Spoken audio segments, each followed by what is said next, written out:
Hi, I'm Carolina and I'm a physiotherapist and Pilates instructor here at Embody Physiotherapy and Pilates in Como. And today I wanted to talk to you about principle number 3. Basically, I wanted to talk to you about what we call rib cage placement. So last week I talked about pelvic placement, so how we want to position our pelvis so that our spine is in a neutral position. But that's not all. We also have to position our rib cage over our pelvis so that our core activates well and our neck and our shoulders and our hips and our whole body is basically protected. So I'm just going to show you from the side what a neutral position doesn't look like. So my pelvis, as we talked about last week, my pubic bone and my 2 hip bones are level. So I'm not tucking under, I'm not sticking my bottom out. I have that nice natural curve there. But I can have that and still not be neutral with my rib cage. So if I'm standing with a neutral pelvis but my ribs are right back here, then I'm not in a neutral spine, despite having a neutral pelvis.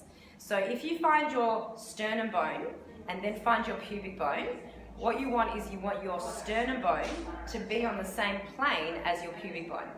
Okay, so if you to draw a line from the actual bony bit through to the bony pubic bone at the front there, that would be a neutral rib cage placement.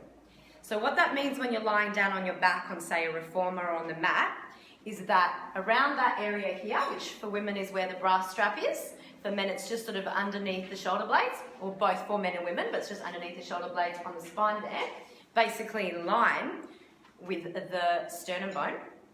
That part there should just be flat and relaxed on the surface that you're lying on, as well as your tailbone should be touching that area. So basically, I might just quickly show you on this bed here so you can see what I mean. So if you're lying on your back, you don't want the ribs flaring all the way up like that. I shouldn't be able to get my hand under the ribs. The ribs should be nice and soft and relaxed. Sometimes people will need something underneath their head. And then at the same time, there's a little bit of a gap in the lower back. So I usually tell people that you can fit a little marshmallow in your lower back, between your lower back and the surface you're lying on. And that underneath your ribs, you've got bubble wrap and you're trying to squeeze and press that down, just gently. So you don't want to overdo it, but you want to feel that connection.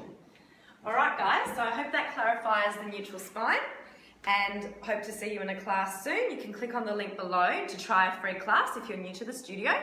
Otherwise, next week I'll talk to you about the next principle, which is movement of the spine and how important that is.